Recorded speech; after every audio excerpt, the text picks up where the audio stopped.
Welcome to the Happy Mama Movement podcast. I'm Amy Taylor-Kabbaz.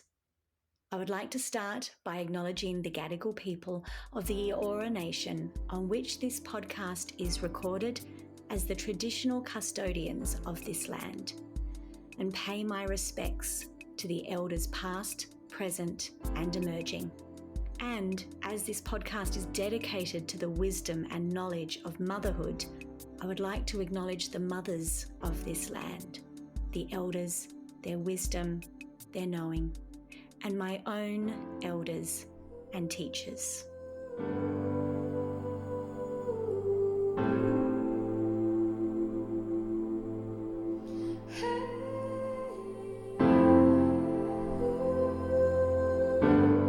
Welcome back, everybody, to another one of our Mama Q episodes. Today, I'm joined by one of our amazing Mama Rising coaching trainers and career coach for mums, Andrea Bombino. Andrea, thank you so much for joining me from the US. I'm in my pajamas on the bottom and a nice top up the top, like a newsreader style. Thank you for being here. Thank you so much for having me, Amy. I'm one of those psychopaths who works from home but still gets dressed and even puts on real shoes most of the time. So it's a fun play, but it's a thing for me that helps me kind of transition from mom life to work life during the day is physically making the shift from pajamas to I'm just wearing a jumpsuit right now, but still it's comfy. I'm with you. It's 6 a.m. That's why I've only got half of it done. I am so the same. I usually have to get dressed for this role because if you're working from home and you're split between mother and work and housework and computer, there does need to be this demarcation, doesn't there, in what we do with our energy and who we are and what we're focused on, which is kind of perfect because the question we have from a mama today is actually all about balancing work and motherhood, especially when you have these dreams, this vision, or you love your job, or you really want to pour yourself into it, but you also still have little ones. So let's listen to the question from Claudia. Great. Hi, Amy. I wonder if you could talk about how we balance our career dreams with motherhood. When we have a vision of what we want to do and we want to put our heart and soul into it, but we also still have little kids and we know this is a special time with them. How do we balance that? Yeah, it's thank you for your question, beautiful. It's something that I think every single one of us listening have asked ourselves, but also we hear all the time in our Mama Rising training, in the conversations you have with mamas, because you specifically work directly with career mums. It's a huge internal battle sometimes, this pull between the work that we want to do and the mother that we want to be, isn't it, Andrea? Yes, it is such a constant. I've been doing this work for a few years and my daughter's about to turn 3, but I literally have been thinking about this since before I became a mother. This question of balance, this question of doing it all in your career, in your personal life, in your family life, and having it all.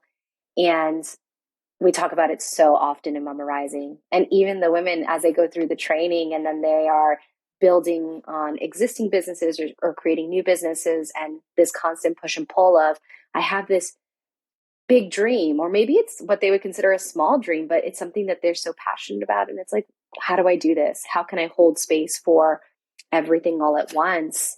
And the thing that comes up for me is that balance is not this steady one-time point.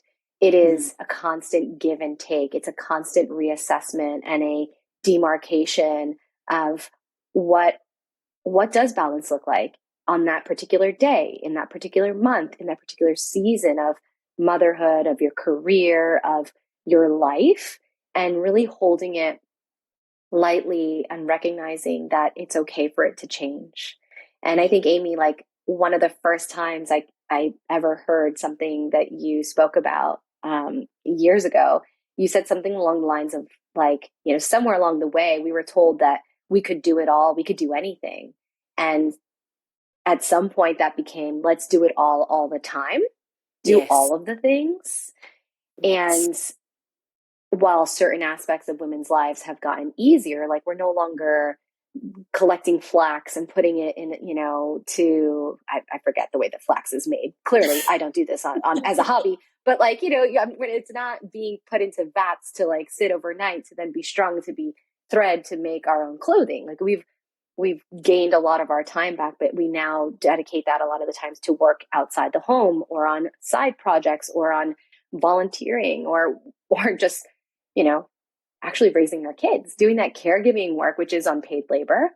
And it becomes difficult to say, what is the aspect that I value the most, or what do I actually want to be doing? Because we are oftentimes listening to these external voices saying the thing that matters is paid work. The thing that matters is climbing the corporate ladder. The thing that matters is doing more, making more money, making an impact on the world, when we forget that at home, we have our own little world there that there's an immense potential to make an impact.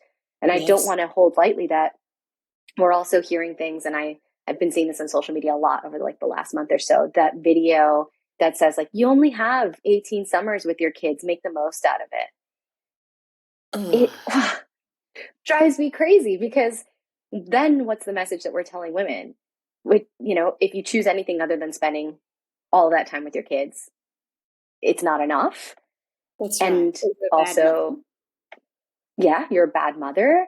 And I very openly say that at this stage of my life, like I have had to do a recalibration in the last year of what does matter most to me. And what I realized after moving from Australia back to the US and jumping back into city life, and I had gone full time in my own business, I felt like, all right, this is what I was supposed to do. This was the dream. I'd been building something on the side while I worked at LinkedIn, and I took it full time. And what I realized is I recreated the corporate machine in my own business. So just like in corporate, how I had been working certainly 40 plus hours, 50 hours, I was working 60 hours a week in my own business. And I realized like it just wasn't sustainable.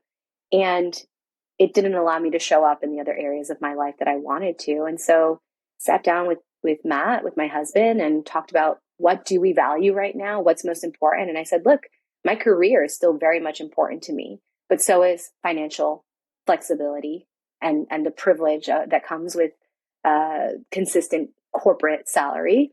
But I still wanted to work with moms that are ambitious and are asking this question about balance. So how can I do both? And for me, it literally needed to be a change of scenery. It was moving in an hour and a half outside of the city into a space that for me felt more expansive, that for me allowed for going out for runs or hikes in nature to become part of the day to day. And that became part of that balance. That became part of I needed to feel whole and well from a health perspective, physically, mentally, emotionally, in order for me to be able to show up. I went back into corporate, and I do that while also still managing my business, but had to make really clear delineations around, what does my business look like? How do I want to run it? How do I want it to feel? Because at the end of the day, balance is no good if I'm striving from a value set that is aspirational. It needs to be, what are my true values today, not what do I want them to be 5 or 10 years from now. And that has been such a journey.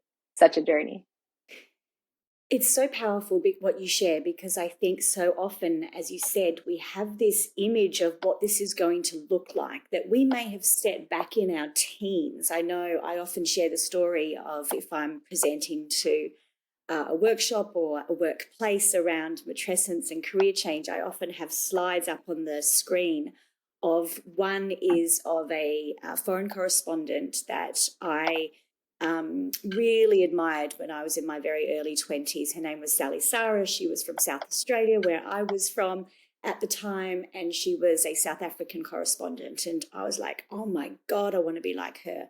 And then the other slide I share is of Heather Locklear from Melrose Place. Everybody knows exactly who I'm talking about. And I share in this presentation that somewhere along the line, I developed this idealized woman in my mind, that I was going to be some kind of version of a mixture of Sally Sarah and Heather Locklear. And what that represented was a deeply independent, fierce woman with shoulder pads and high heels at all times, who doesn't need a man, who is out there smashing it and changing the world. And nowhere in that image did I see a mother, a wife, a sister, a friend. Like I created this persona without even realizing it of what a successful woman looks like. And then when I crash landed into motherhood and assumed on the other side of that, I would still be my version of Sally Sarah, Heather Locklear, and it completely changed me. I didn't know how to come to terms with that change in ambition. And like you, really tried to do a different version of that for me for much longer than 3 years. Really tried to be that version plus this version of the mother that I realized I wanted to be, and recreated that level of stress, recreated that level of burnout, recreated that level of pressure on myself until I had to come to terms with the realization that maybe Sally Sarah Heather Locklear was not who I wanted to be anymore. But therefore, who do I want to be and how do I want to do this? And like you said, it was this letting go of a version of myself. I know for you to move out of the city, there was a letting go of a version of who you thought you'd always be. I'm a city girl, Amy. And realizing for me, maybe I don't want to be that foreign correspondent. Maybe it's okay for me to leave the media. There's all of these stages of recalibrating, redefining, assessing who we are, and realizing that maybe that version of our dreams is either not for now or maybe not forever at all anymore. Yeah. And I think that that's where that concept of holding it lightly, like recognizing like this is a moment in time. And I always go back to that wonderful episode of your podcast of you speaking with Deb Poneman, talking about how your Dharma will wait. And that helps to ground me. But it's really interesting that you mention, the foreign correspondent and Heather Locklear, because I run an 8-week group coaching program for women as they try to redefine who they are in their careers and in motherhood, and kind of integrate working motherhood. And one of the things that came up one night is one of the women said, I always thought that when I grew up, I'd be like Kate Hudson in How to Lose a Guy in 10 Days. And it's the same qualities that you talk about: independent, having it all together, having a kick-ass wardrobe. I don't think Kate had any shoulder pads at that time, but, more or less. And then someone else said, I also thought something along those lines. But then my example of the cost of having that is Meryl Streep's character in The Devil Wears Prada, where she loses her husband and her kids because she values work and her career so much. And it was almost this like cautionary tale. And at the end of this conversation, and I just got goosebumps, like kind of saying it, at the end of the conversation, one of the women in the group said, well, Andrea, if I'm not Superwoman, then who am I? Oh, that actually brings tears, because I've asked myself that question so many times over the last 15 years. Oof. And I was thinking, especially after doing Mama Rising, I was like, well, we're breaking up with Superwoman. We're saying no. And it's like, wait, it's really hard to just, it's not a tap that you can just turn off. It's not a switch that you just say, okay, I'm done. I've had enough of that stage and it's over. It's like, it is a part of us. It is part of the fabric of who we are. And you can't just like pull at it and unravel the entire thing overnight. And also, what I realized is like, maybe I don't want to. Maybe there are certain aspects of that Superwoman that are really good in different parts of my life. Like, I love that. I used to think that maybe I was just a control freak. And then I realized, oh, actually, I just have a really high level of excellence for the things that I do. And that means that I give my whole heart to things that I believe in and that I'm passionate about. And as long as I'm aware of when that scale is tipping over into too much and the balance is out of whack, and asking myself, like, okay, is this serving me right now? How does this feel? Do I want more of this in my life? Do I want less of this in my life? And one of the greatest lessons in balance that I've learned is, and I think the quote is attributable to Banksy, the graffiti artist, is learn to rest, not to quit, right? To be able to really understand when it is a pause or a redirection versus saying no more. Oh, I love that. I love that so much. I mean, as you know, one of my mantras, especially when I was learning this for myself, is when I rest, I rise. Because I really had to completely redefine my relationship with rest, and still do. What about this question of impatience around your work?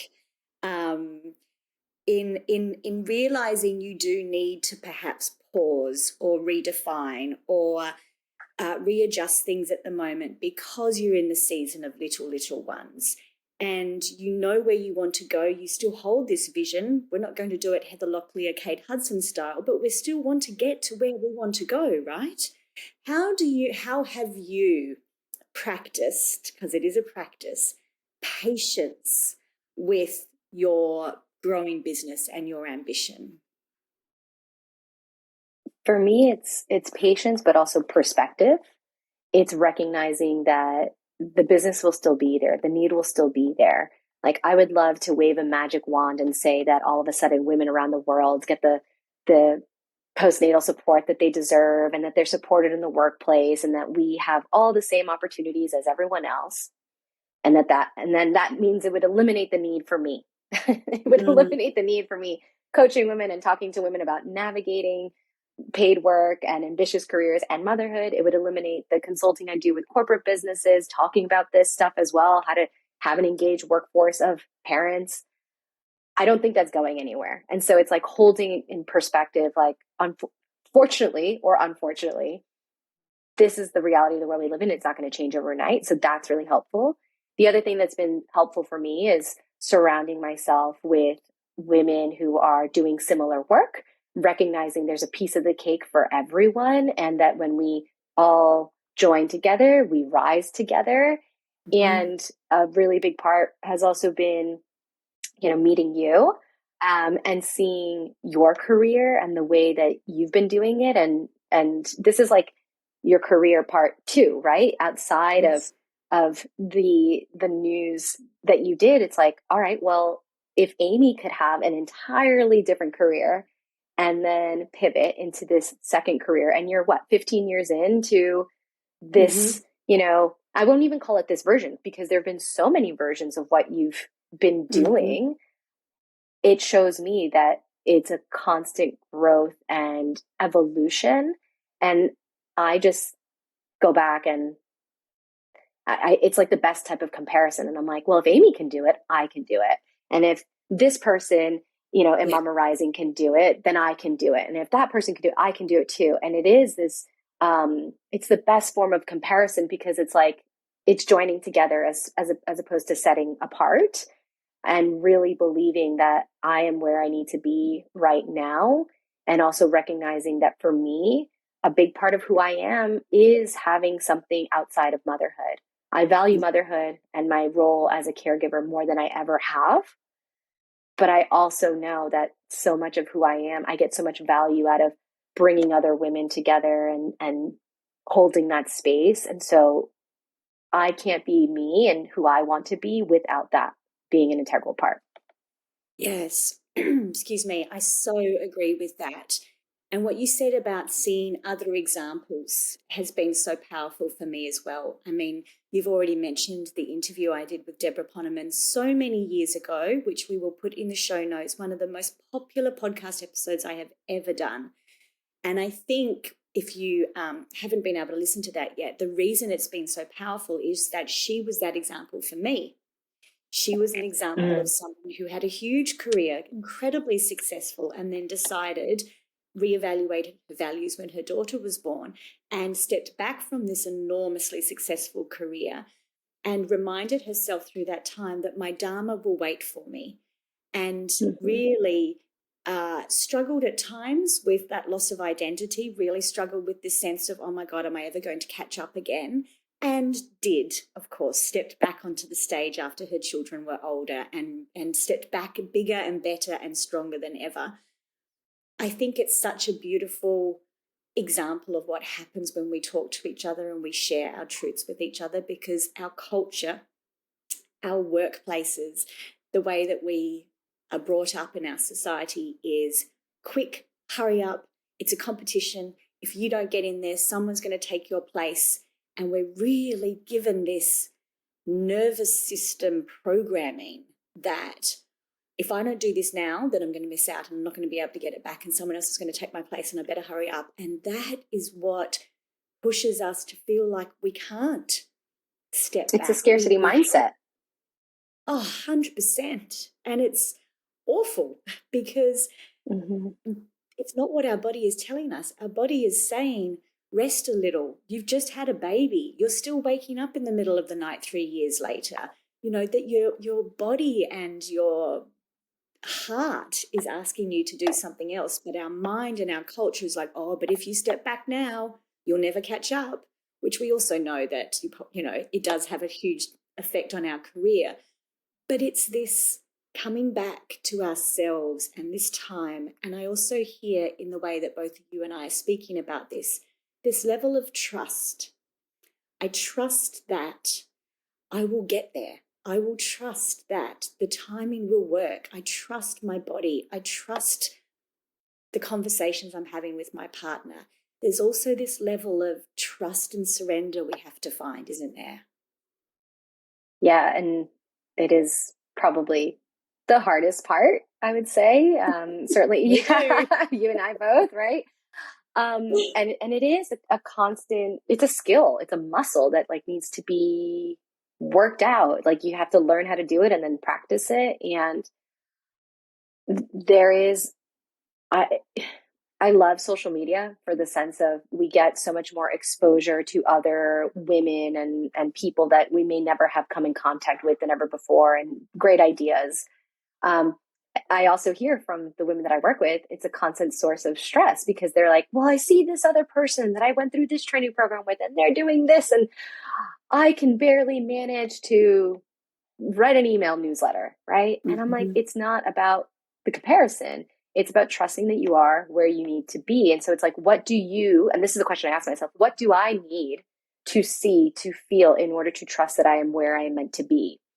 And I also constantly go back to, I couldn't do the things I do today without having gone through the steps that I've gone through. And those have all taken time.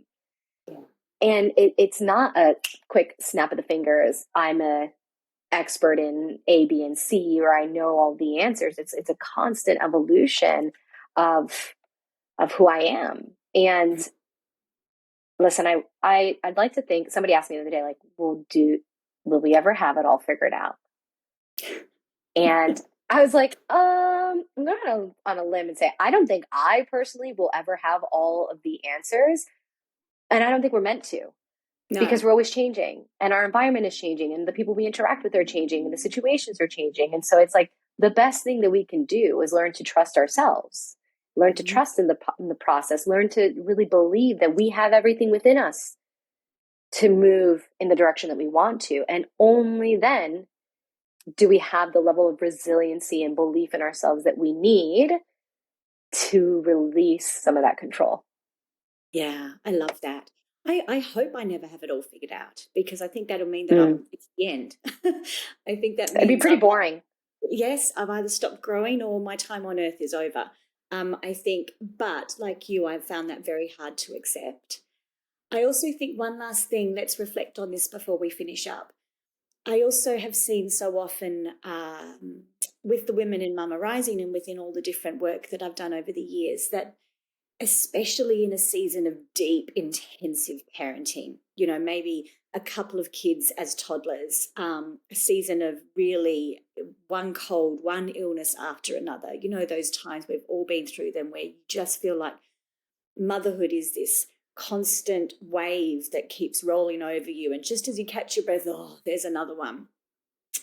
I really feel that it's very important for, even in those times where you feel like you are drowning a little, that you have one small tiny thing that you are still watering for yourself, as if there is a little seed deep, deep, deep down in the earth that is the seed of your vision, your work, your future, whatever it is. There needs to be something in that season that is the watering, even if it's just a visualization of what it will look like one day that you write down in your journal, even if it is listening to a podcast for 3 minutes a day and it takes you a whole 2 weeks to finish an hour-long podcast. There has to be something, doesn't there, in that season that allows her to feel like there is more and it will come. It's there. It's planted very deeply right now, but it's there and it's for me. It's coming. I know that that was such a lifeline for me in so many of those seasons of intensive mothering. And I would love to hear your thoughts on how important that is as well. I could feel the concept of like the tidal wave as you were describing it. I'm like, I know that feeling. I know that feeling. Yes, I've quite literally just gotten into gardening, having moved out, a bit to the country. And so I am really so much more in tune with that concept of digging a hole and planting something and waiting and waiting and watering and going outside every day being like, did it bloom yet? Did it bloom yet? Has it sprouted? Like, what's going on? And also recognizing, like, I've literally been thinking, well, what happens to the flower at the end of the spring or summer? Like, is it a perennial? Is it going to come back next year? Is it done forever? Do I have to plant a new one next year? Like, wow, what happens?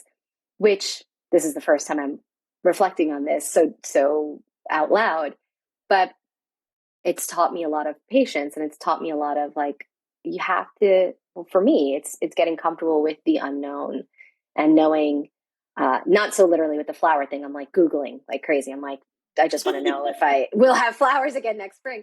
But for me personally, it is, yes, I can have that dream, that vision. And it's almost like casting like a fishing rod out with that dream and having the line there and just tugging on it every now and then and knowing like, okay, the hook is still, it's still out there. Like the bait is still out there, whatever it is. I can yank on it when I want to or when I really need to, but maybe it makes more sense to like sit and let the fish come to it. And being able to really allow the calmness, allow the pause, the rest, again, it just comes down to that belief that like it will all come. It will come because I have everything within me to make it happen. And every conversation I have along the way, every person that I meet, every place that I work, every new little skill that I get, whether it's in a workplace or because I'm a mother, yes, those are all things that get me closer to that big picture, to that big dream. And I look at it and I'm like, does it make a difference if I reach it tomorrow versus 5 years from now versus 15 years from now? And to me, all I can think is, well, I'll be a lot better on Oprah probably in 15 years than I would be tomorrow. So this can only be a good thing. I love that ambition. That's amazing. Absolutely. I think there's this, in the end, it's hard to cultivate, but if you can find a way to just know you'll get there. You'll get there. If it's meant to be, you'll get there. I remember saying to my beautiful friend Lisa Corduff when I first heard the word matrescence, like maybe 2 or 3 weeks after I first heard the word, and I discovered the work of Dr. Aurelie Athen at Columbia University, and I said to Lisa, I'm going to get there one day. I don't know if it's going to take me 5 months or 5 years, but I'll get there and I'll speak to her about it because I just know this is what I'm here for. Oh, I've got goosebumps saying that. And I was there much faster than I thought I would. I was there within a couple of months, but it was this knowing of, I don't care how long it takes me. I don't care how long it takes me. I know that this is what I'm going to do. And so yes, in seasons of deep, intensive mothering, it is hard to remember that. But if we can somehow come back to that inner knowing that if it's meant to be, it will be. I will get there. I don't need to have that scarcity mindset. It's not a competition. Surround yourself with women who support you and celebrate you and remind you that it is all good. We will get there together. Yeah, that's how we do it at the moment. Yeah, we do it together. We sure do. Thank you so much. I've loved this conversation as always, and your beautiful insights and honesty and all that you share both in our training and with the world. Thank you, beautiful. Thanks, Amy. So everybody, please jump on the website amytaylorkabbaz.com/podcast and send us one of your questions. The coaching trainers and myself would love to answer them. And please share this episode far and wide with all of your mama friends who are also wondering, how the hell do we do this?